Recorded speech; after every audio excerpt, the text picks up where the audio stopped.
अनमोल वचन अखिल भारतीय संत मत सत्संग के संस्थापक और गृहस्थ में आनंद योग के जनक परम संत महात्मा परम पूज्य श्री यशपाल जी महाराज अर्थात परम पूज्य भाई साहब जी द्वारा प्रतिपादित इन अनमोल वचनों का पालन करना अति आवश्यक है। ये वचन हमारी गृहस्थ आध्यात्मिक साधना के लिए मूलभूत सिद्धांत हैं, जो इस प्रकार हैं। हम दुनिया की हर चीज की कीमत आंकते हैं, अपने मानव जीवन की कीमत भी जाने व परमात्मा की प्राप्ति हेतु साधना करें। मनुष्य योनि एक उपहार है, इसीलिए परमात्मा को धन्यवाद देते हुए आधा घंटा प्रातःकाल, आधा घंटा सायंकाल पूजा अवश्य करें। सत्संग, सतनाम व सद्गुरु को प्राथमिकता देते हुए इसी के आधार पर ध्यान योगाभ्यास अवश्य करें व गृहस्थ के कार्यों को परमात्मा का कार्य समझकर उसी की याद में संपन्न करें। हर समय ये ध्यान रहे कि गुरु कृपा द्वारा परमात्मा की पवित्र सत्ता का हमारी आत्मा में वास है, अतः मन में निरंतर अपने इष्ट देव का जाप करें। मान सम्मान की इच्छा ना करें व अपमान से दुखी ना हो। परमात्मा के अतिरिक्त किसी और का भय ना करें। दूसरों की बुराई न करें, न सुने, सत्य व मधुर बोलें, अश्लील शब्द मुंह से ना निकालें, सभी से नम्रतापूर्ण व सुंदर व्यवहार करें। धर्म पत्नी के अतिरिक्त अपने से बड़ी से माता जैसा, बराबर की से बहन जैसा व छोटी से पुत्री जैसा व्यवहार करें।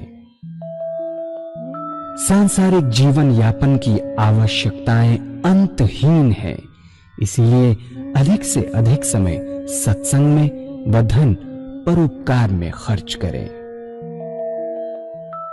याद रखें, न स्त्री माया है, न धन दौलत, न ही परिवार। माया वह है जो हृदय को परमात्मा से दूर हटा दे। अतः निरंतर सत्संग और सद्गुरु की शरण में रहने का प्रयास करें। भोजन अपने इष्ट को अर्पण कर प्रसाद रूप में परमात्मा की याद में करें। रात्रि में सोने से पहले अच्छे बुरे कार्यों का आत्मनिरीक्षण कर उसका समुचित पश्चाताप करते हुए ध्यान करें व प्रभु की गहरी याद में ही विश्राम करें।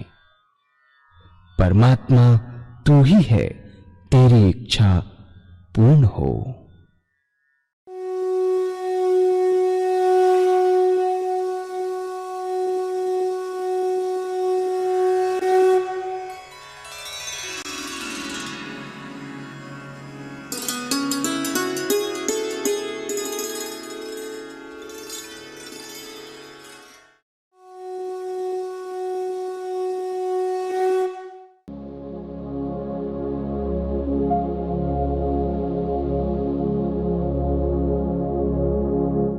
जय सद्गुरुदेव जय पद शरणं श्रेयस्वरूप चरणों शरणं।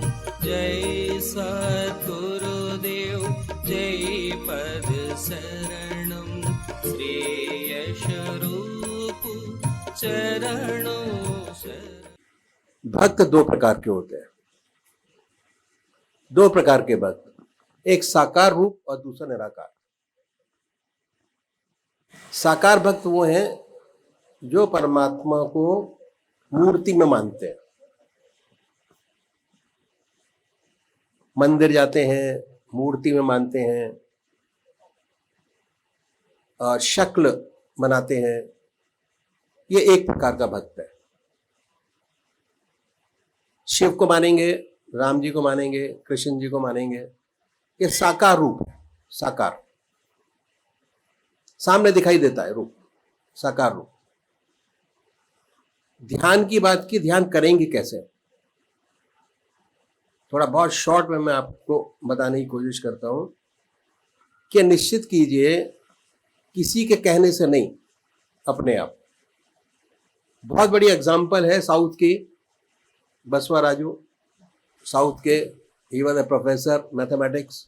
वो जब आश्रम आए ध्यान के लिए तो 5 दिन तक बराबर कोशिश करते रहे कि मेडिटेशन हो, ध्यान लगे, लगा नहीं। आखिर में पूजा लेने आए। सुबह 10 बजे से 5 बजे तक बराबर प्रैक्टिस में लगे रहे, नहीं बन लगा उनको। लास्ट में जब ट्रेन का टाइम हुआ तो कहने लगे कि मैं ट्रेन में, मेरा टाइम हो गया, मेरे को आश्रम छोड़ना है और जाना है। मैं पूजा दे रहा था उस टाइम पर। मैंने पूछा कि भाई क्या हुआ, आपको 6ठा दिन हो गया और जैसा कहा वैसा आप करते चले आए, आज तक आपका मन और ध्यान लगा नहीं पूजा के अंदर, मतलब क्या है? किसको मानते हो? तो उन्होंने कहा मैं साईं को मानता हूं। जब उन्होंने कहा कि साईं को मानता हूं तो उनके गले के अंदर शिव की कंठी पड़ी हुई थी, शिव। मैंने कहा ये क्या है? कहते शिव की कंठी है, जब बचपन में मैं था तो मेरी माँ ने मेरे को शिव की कंठी गले के अंदर पहनाई थी, शिव को मानता था। अब यहाँ आने के बाद मैं साईं करने लगा। मैं कहा नहीं, आप वापस शिव के ऊपर जाइए। शिव का ध्यान किया, 5 मिनट के अंदर का ध्यान लगा और 6 दिन की मेहनत उनकी बराबर हो गई जिस चीज के लिए हुए थे। तो ये मन और आत्मा की चीज है। किसी के कहने से कि आप अगर शिव को मानते हैं, वो कहिए हनुमान जी को माना शुरू करें, तो आप पूजा तो आप कर सकते हैं, आराधना कर सकते हैं, पूजा पाठ कर सकते हैं, मंदिर में अर्चना कर सकते हैं, मगर जब आप डीप ध्यान में जाएंगे तो आपका ध्यान लगेगा नहीं, आपका मन भटकता रहेगा। इसलिए जरूरी है कि अपनी घर के अंदर वो काम करते हैं जो हम अपनी आत्मा की आवाज से सुनते हैं। हम अपने आत्मा की आवाज को सुने और जो आप निश्चित कीजिए, एक इष्ट, अनेक नहीं, एक इष्ट निश्चित करेंगे तभी कंसंट्रेशन होगा। अगर डिफरेंट मूर्तियों का ध्यान करेंगे, इष्ट मानेंगे, तो आपका मेडिटेशन नहीं होगा। और असली जो परमात्मा ने शरीर के अंदर हमको शांति दी है, घर ग्रस्त के अंदर, वो हमको प्राप्त नहीं हो पाएगी। बड़े आराम से बैठिए, अपने इष्ट को मानिए और मानने के बाद जो आपने पूजा का तरीका बताया, अपने इष्ट को सह शरीर अपने सामने बनाए, बड़े प्यार से बैठे, धूप दीप जलाएं जैसे बताया, आराम से। और ये महसूस कीजिए कि हमारा परमात्मा हमारे सामने शरीर के साथ विराजमान है। अब मूर्त में नहीं है। जितनी ऊंची भावना आपके इष्ट के प्रति होगी, उतनी जल्दी आपका मन उनके चरणों में लगेगा। दूसरे भाई हैं जो निराकार भगवान के उपासक हैं, ओम, अल्लाह, वाहेगुरु, बड़े प्यार से बैठे, धूप दीप जलाएं, सुख आसन, बेस्ट आसन है, पलौती लगाकर बैठे, आनंदमयी अवस्था बनाइए और उसके बाद ये महसूस कीजिए कि हमारे हृदय से ओम की आवाज निकल रही है और हम उसको सुन रहे हैं। जब तक ऐसा ना हो, बड़े प्यार से जिह्वा से ओम, बड़े प्यार से ओम, बड़े प्यार से ओम कह सकते हैं, बहुत आराम से। उसके वाइब्रेशंस को महसूस कीजिए, ओम के वाइब्रेशंस को। यह है तरीका साकार निराकार पूजा करने का, जो हमारे संस्था है अखिल भारतीय सदमत सत्संग के लोगों जो है वो अडॉप्ट करते हैं। और उसके बाद दूसरा, और आधा घंटा सुबह पूजा, आधा घंटा सायंकाल पूजा, बड़े आराम से करते हैं। चेंजेस कुछ नहीं करनी, जो आज आपकी जिंदगी ऐसे ही चलेगी, उसके अंदर जो नाम आपका है वैसी चलेगा, जो चीजें हैं सारी वैसी की वैसी रहेंगी। चेंज क्या करना है, उसमें 20 मिनट 25 मिनट का मेडिटेशन डालना है, कंसंट्रेशन मेडिटेशन। जो परमात्मा को मानते हैं वो भी इस चीज को मानते हैं, जो नहीं मानते वो भी मेडिटेशन करते हैं। जब मेडिटेशन करने की आदत बन जाती है तो हर चीज बड़े प्यार से, बड़ी सुंदरता से बहुत अच्छी तरीके से होती चली जाती है और जिंदगी बहुत सरल हो जाती है, जिससे सांसारिक व्यवहारों में काम करने में बड़ा लाभ होता है। మన సత్సంగ్ సోదరిమణి సునీత గారు చాలా చక్కగా తెలియజేశారు అని చెప్పారు గురుదేవులు. మన సంస్థ గురించి, ధ్యానం, అభ్యాసం విధానం గురించి, అన్నిటి గురించి కూడా చాలా చాలా చక్కగా తెలియజేశారు అని చెప్పారు గురుదేవులు. మధ్యలో చిన్న విషయం నేను చెప్తాను అంటున్నారు గురువు గారు. అదేమిటి? ఇందాక సునీత గారు చెప్పినట్లుగానే ధ్యానం ప్రారంభించే ముందు, ఇష్టదైవాన్ని నిశ్చయించుకునే ముందు, మనం ముందుగా మన ఇష్టదైవాన్ని నిశ్చయించుకునే ముందు 2 రకాలైనటువంటి భక్తులు ఉంటారు. పరమాత్మను ఉపాసించే వాళ్ళలో 2 రకాల భక్తులు ఉంటారు అని చెప్తున్నారు గురువు గారు. భగవంతుడి యొక్క రూపం ఏదైతే ఉందో, ఆయన యొక్క రూపాన్ని చూస్తూ ఉంటే చాలా మందికి తన్మయత్వం, ఆనందం, ప్రశాంతత, తల్లీనత కలుగుతుంది. భగవంతుడి రూపాన్ని చూస్తూ చూస్తూ చూస్తూ ఉంటే వారిని సాకార పూజారులు అంటారు. అంటే భగవంతుని యొక్క మూర్తి పైన, ఆయన యొక్క రూపం పైన ప్రేమ కలిగి ఉంటారు వాళ్ళు. 2వ రకం భక్తులు ఉంటారు. వాళ్ళకి నామజపం, భగవన్నామ స్మరణ చేస్తూ చేస్తూ ఉంటే వాళ్ళకి ఆనందం కలుగుతుంది. వారిని నిరాకార పూజారులు అంటారు. గురుదేవులు ఏమని చెప్తూ ఉన్నారంటే, ముందు మనం ఎవరో చెప్పారని కాకుండా, ఎవరో ఏదో మనకి సలహా ఇచ్చారని కాకుండా, మనకి మనం ముందు నిశ్చయించుకుని మన జీవితాన్ని ఉద్ధరించుకోవాలి, మన జీవితాన్ని భగవన్మయం చేసుకోవాలి, ఆధ్యాత్మికమయం చేసుకోవాలనే దృఢ సంకల్పంతో, కృత నిశ్చయంతో సాధన ప్రారంభించాలి. అప్పుడే ఈ సాధనలో ముందుకు వెళ్ళడం జరుగుతుంది అని చెప్తూ ఉన్నారు. ఇప్పుడు ఇష్టదైవాన్ని నిశ్చయించుకున్నాం. గురుదేవులు చెప్తున్నారు ఏ విధంగా నిశ్చయించుకోవాలి అంటే, మనకి అనేక దేవీ దేవతామూర్తుల యొక్క రూపాలు ఉన్నాయి. శివుడు, విష్ణుమూర్తి, అమ్మవారు, హనుమంతుడు, వినాయకుడు, ఇలాగా భగవంతుడి యొక్క రూపాలు చూసినట్లయితే చాలా చాలా స్వరూపాలు. కానీ పరమాత్మ ఒక్కటే, రూపాలు ఎన్ని అయినా సరే. అలాని రోజుకొక రూపాన్ని ధ్యానిస్తూ ఆరాధిస్తూ ఉంటే మనకు లభించాల్సినటువంటి అసలైన వస్తువు అనగా మానసిక ప్రశాంతత ఏదైతే ఉందో, ఏకాగ్రత ఏదైతే ఉందో, అది ఎప్పటికీ కూడా కలగదు అని చెప్తూ ఉన్నారు. మీరు శివభక్తులు అనుకోండి, పరమేశ్వరుడి యొక్క భక్తులు, కానీ హనుమంతుడి గుడికి వెళ్ళి హనుమంతుడిని ఆరాధిస్తున్నారు అనుకోండి, అంటే మానసికంగా, శారీరకంగా చెప్పట్లేదు గురుదేవులు, మానసికంగా హనుమంతుడిని ధ్యానిస్తున్నారు. కానీ మీరు శివుడి యొక్క భక్తులు, మనకు ఏకాగ్రత కలగదు. ఉదాహరణకి ఏం చెప్పారు, ఇక్కడ మన పక్కనే కొత్తపేటలో మా సత్సంగ సోదరులు ఒక ఆయన ఉన్నారు, బసవరాజు గారు. ఆయన ఫిజిక్స్ లో ప్రొఫెసర్, ఫిజిక్స్ టీచర్. ఆయన చాలా చక్కగా మన విధానం తెలుసుకుని, మన బుక్స్, మన పుస్తకాలు అన్ని చదివి, ఈ విధానం ఏదో చాలా బాగుందని చెప్పి బండారాకి, శ్రీరామనవమిలో జరిగేటువంటి ఆశ్రమంలో జరిగే బండారాకి వెళ్ళారు, అనంతపూర్ ఆశ్రమానికి. 5 రోజులు కూడా అక్కడ జరిగే ఆధ్యాత్మిక కార్యక్రమంలో పాల్గొన్నారు. 6వ రోజున, ఆఖరి రోజున గురుదేవులు సాధారణంగా ఏం చేస్తారంటే, శ్రీరామనవమి బండారా అయిపోయాక ఆఖరి రోజున అందరికీ కూడా ఉపదేశం ఇస్తారు. జిజ్ఞాసులు, భగవద్భక్తులు ఎవరైతే ఆసక్తి గల వాళ్ళు ఉన్నారో వాళ్ళందరికీ కూడా తమ తమ ఇష్టదేవి యొక్క నామాన్ని, రూపాన్ని వారు ఉపదేశం కింద ఇస్తారు.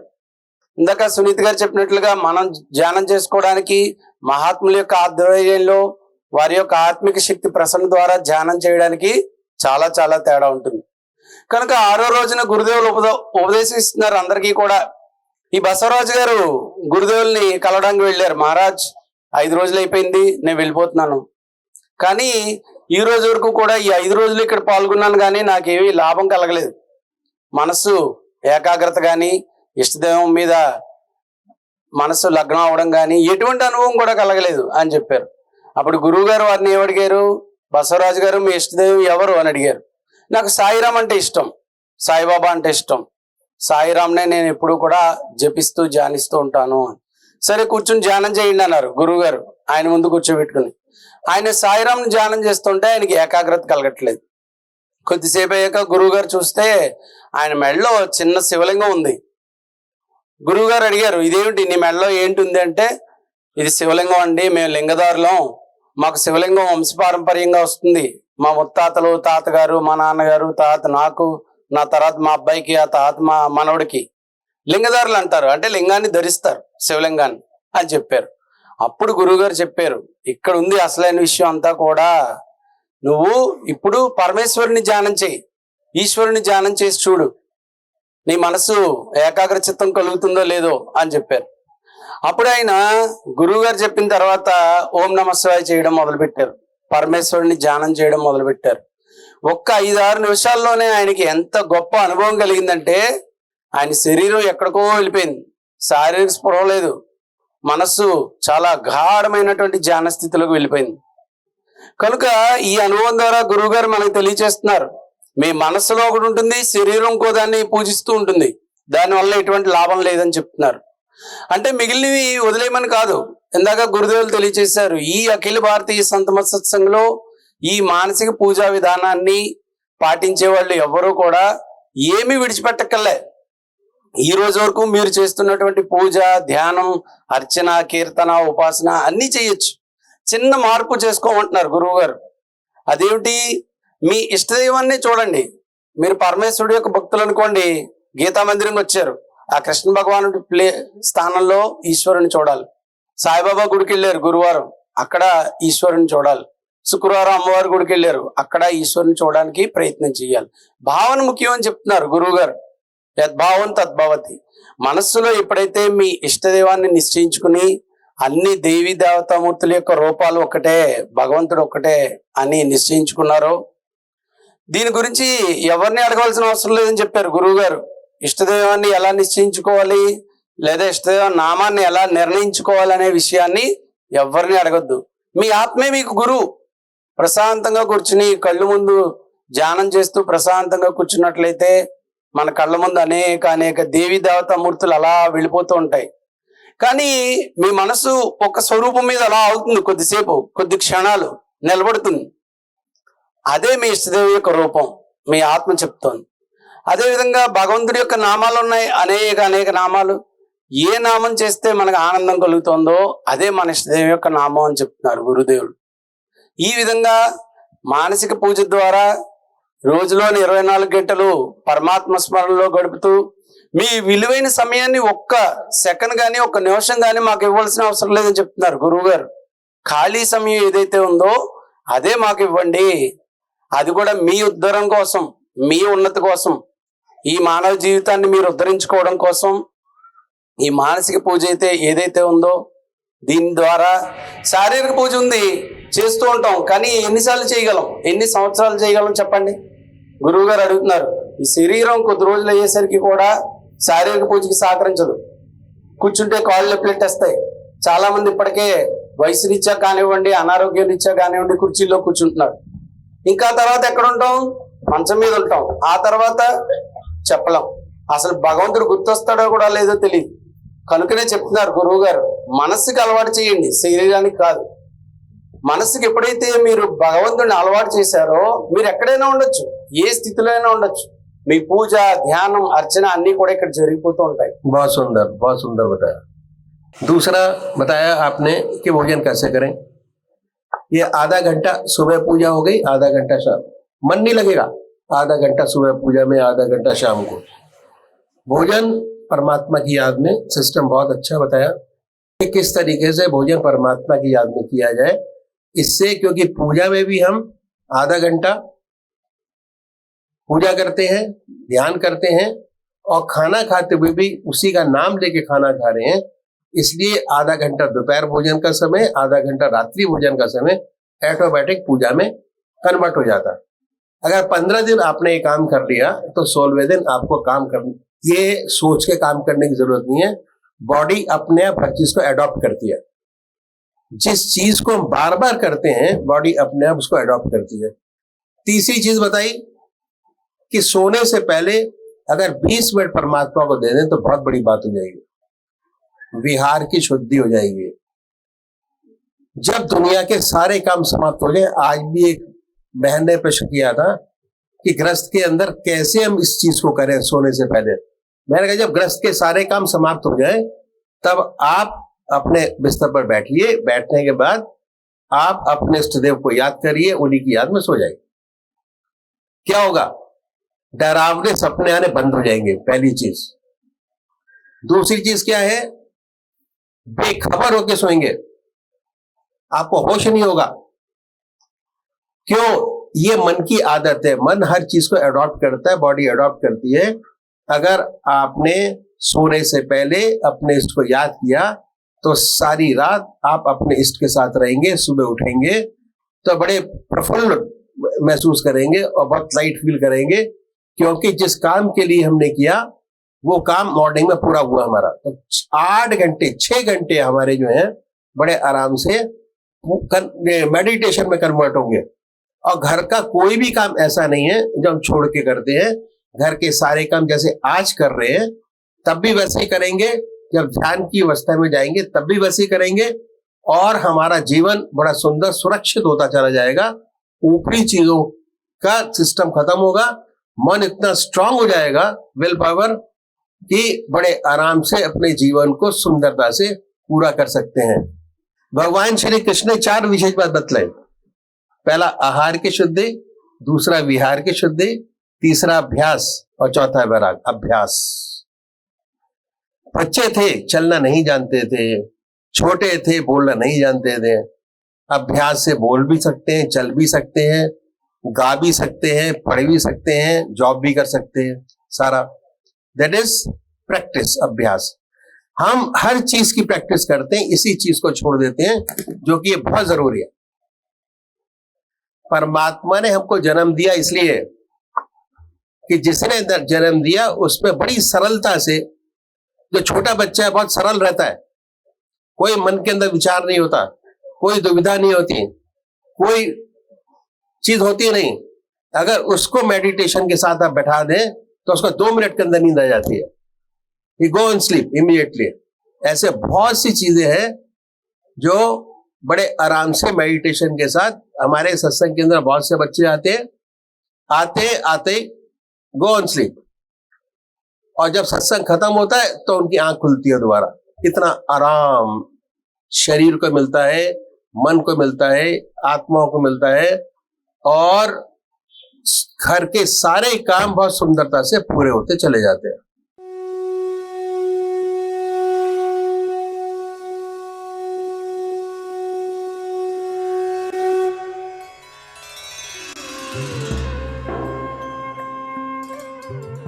ध्यान योग के कार्यक्रम आनंद योग से निशुल्क जुड़ने के लिए संपर्क करें 9810239677।